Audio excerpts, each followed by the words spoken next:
Assalamualaikum warahmatullahi wabarakatuh. Perkenalkan saya Lukman Afif dari kelas AK 502, mata kuliah Perilaku Organisasi Universitas Siber Asia, Prodi PJJ S1 Akuntansi, dengan dosen pengajar yaitu Ibu Vika Febri Mulyati, Eskom Mkom.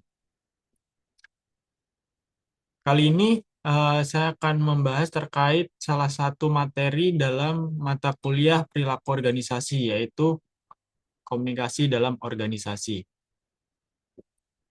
Kita mulai dulu dari definisi. Komunikasi ini merupakan fondasi utama bagi sebuah perusahaan, yaitu yang menghubungkan berbagai elemen dan mendorong kolaborasi.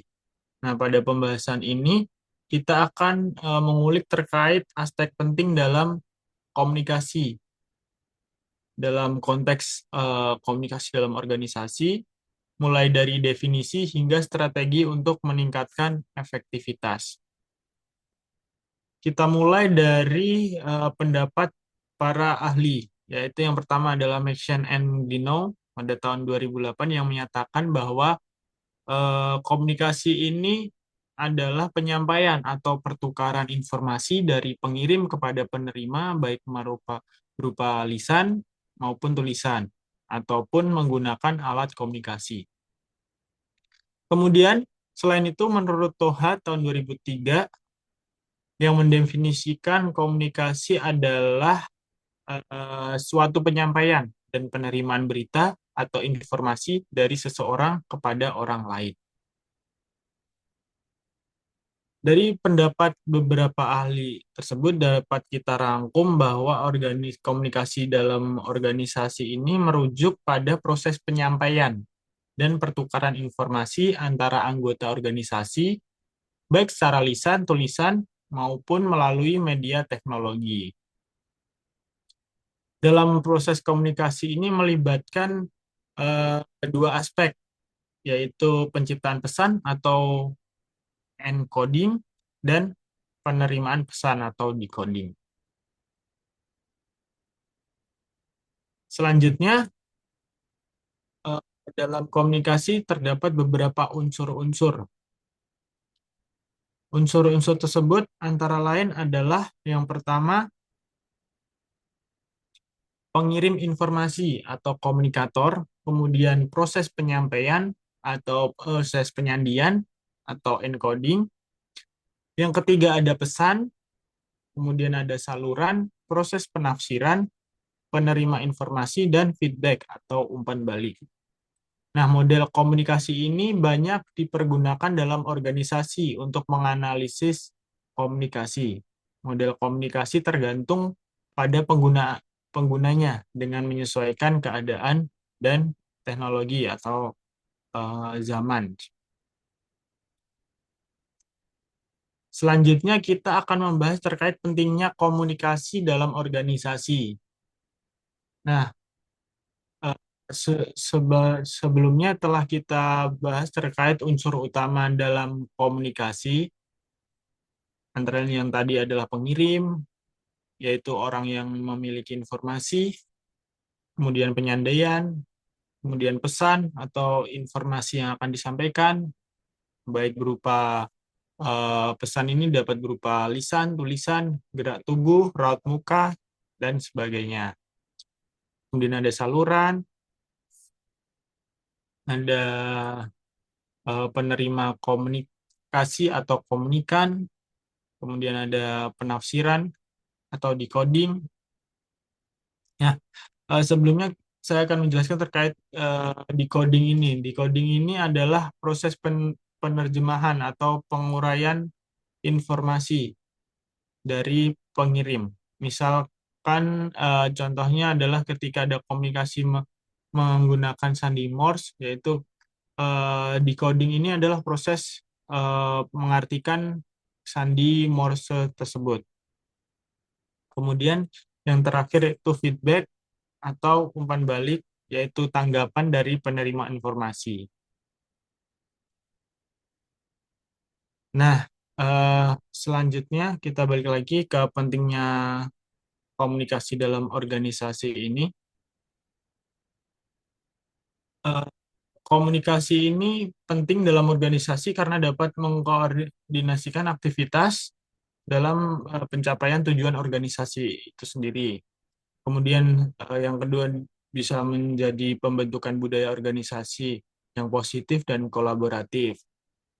Misalkan komunikasi berupa penetapan SOP yang dicetak atau disampaikan melalui pesan ataupun eh, media cetak. Kemudian meningkatkan efektivitas pengambilan keputusan dan penyelesaian masalah. Dan yang terakhir adalah membangun hubungan interpersonal yang kuat dan produktif antar individu. Selanjutnya adalah faktor yang mempengaruhi komunikasi dalam organisasi. Beberapa faktor antara lain, yang pertama adalah kesempatan untuk berinteraksi, kemudian ada status, ada kepaduan atau integriti, dan yang terakhir jaringan komunikasi. Bisa bagian dari kepaduan juga. Nah, kesempatan untuk berinteraksi ini dapat diciptakan melalui pengaturan tempat duduk, mengurangi lingkungan yang gaduh, mengatur waktu istirahat dan makan siang, sehingga dapat tercipta adanya komunikasi. Komunikasi ini dapat berkurang frekuensinya karena secara fisik berjauhan dan jadwal kerja yang berbeda. Sehingga ketika ada pengaturan waktu istirahat dan terdapat pengaturan tempat duduk, maka akan tercipta sebuah komunikasi antar individu dalam sebuah organisasi. Kemudian yang kedua adalah status. Nah, status atau hubungan eh, antar individu ini sangat berpengaruh terhadap pola komunikasi. Sebagai contoh adalah dalam diskusi itu eh, anggota kelompok akan lebih banyak berkomunikasi kepada eh, atasan atau yang statusnya lebih tinggi dengan harapan agar statusnya lebih meningkat di hadapan orang lain. Kemudian yang ketiga ada kepaduan atau integrity. Semakin meningkatnya integritas, para anggota akan mengembangkan interaksi antar pribadi yang semakin kuat dan komunikasi yang terjadi akan semakin memuaskan dan menyenangkan. Kemudian sebagai tambahan, faktor yang mempengaruhi ini adalah jaringan komunikasi. Jaringan komunikasi ini bisa berkaitan dengan pola saluran komunikasi di antara anggota kelompok atau di antara berbagai posisi dalam struktur organisasi. Dalam organisasi ini dapat menciptakan jaringan komunikasi dengan misalkan jaringan komputer, telepon, atau media cetak, bisa berupa laporan. Nah, jaringan komunikasi ini diciptakan eh, akan mempengaruhi fungsi dari suatu kelompok atau organisasi. Kemudian kita akan membahas terkait pola atau aliran komunikasi dalam organisasi. Secara umum kita akan bagi menjadi empat. Eh, Aliran komunikasi ini bisa dibagi menjadi empat. Yang pertama adalah komunikasi ke bawah atau downward, yaitu dari tingkatan atas ke tingkatan yang lebih bawah dalam struktur organisasi atau hierarki organisasi. Misalkan dari CEO ke kepala divisi, ke bawah lagi mungkin ke supervisor, dan yang paling bawah ke anggota.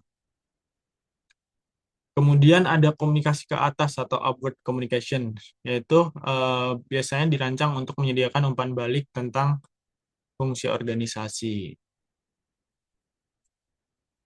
Kemudian yang ketiga ada komunikasi horizontal, yaitu komunikasi antar peer to peer, antar yang statusnya sama dalam organisasi. Kemudian komunikasi diagonal. Nah, kalau untuk komunikasi diagonal ini antar individu atau orang yang memiliki hierarki yang berbeda dan mungkin tidak memiliki hubungan wewenang secara langsung.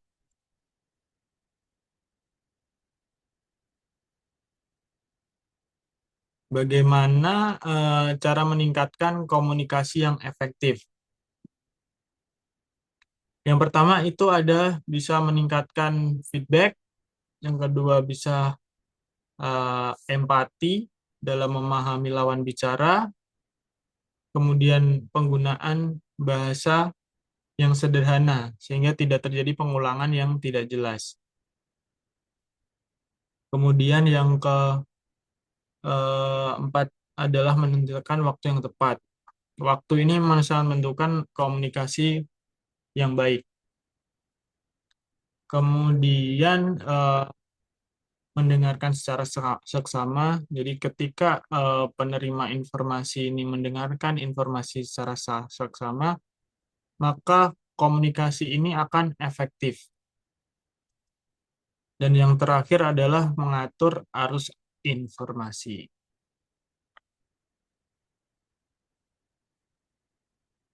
Nah, selanjutnya dalam komunikasi ini terdapat hambatan.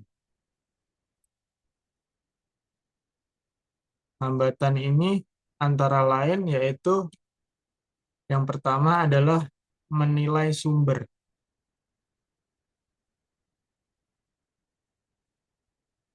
Yang dimaksud untuk dalam menilai sumber ini adalah penafsiran terhadap pesan itu dipengaruhi oleh komunikator. Sehingga komunikator ini sangat penting dalam adanya komunikasi itu sendiri. Kemudian yang kedua adalah penyaringan informasi. Jadi mungkin terdapat informasi yang negatif atau informasi yang tidak benar yang berkaitan dengan manipulasi informasi sehingga eh, komunikasi dapat menghambat adanya komunikasi. Kemudian ada tekanan waktu, misalkan tadi ada pengaturan waktu istirahat yang dapat meningkatkan adanya komunikasi. Nah, sebaliknya, ketika terdapat keterbatasan waktu, maka membuat komunikasi ini menjadi terburu-buru, sehingga membuat komunikasi ini terhambat. Kemudian yang keempat, ada mendengarkan secara selektif. Ketika penerima informasi ini memilah-milah informasi sehingga menjadi tidak konsen dan komunikasi tidak tercipta dengan baik. Kemudian masalah bahasa.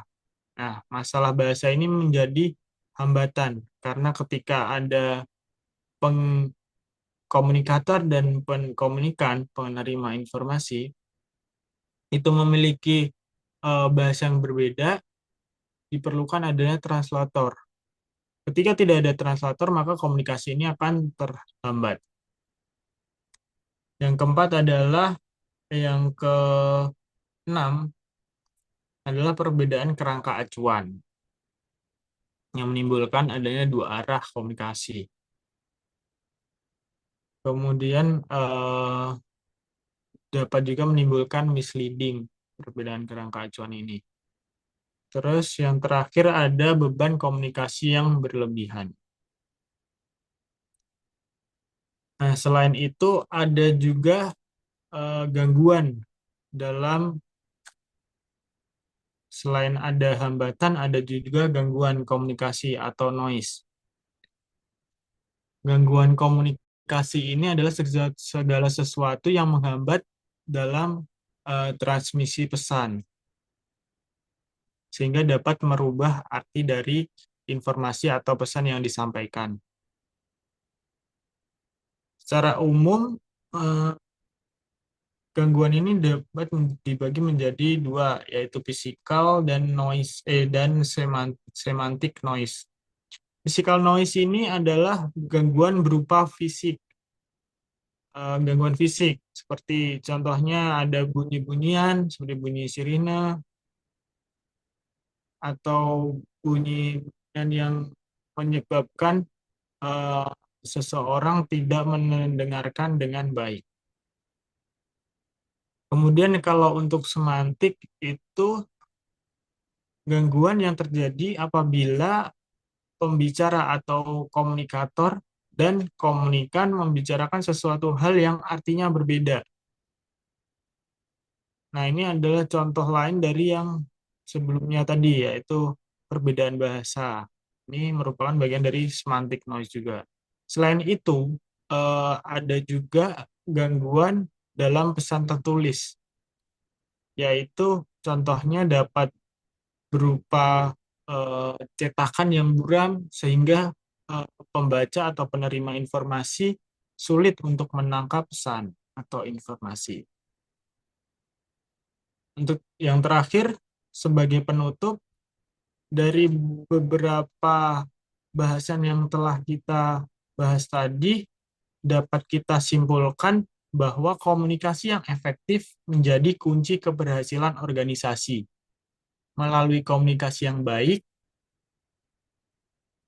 tujuan bersama, organisasi dapat membangun hubungan yang kuat untuk mencapai tujuan bersama dan menghadapi berbagai tantangan dengan lebih mudah.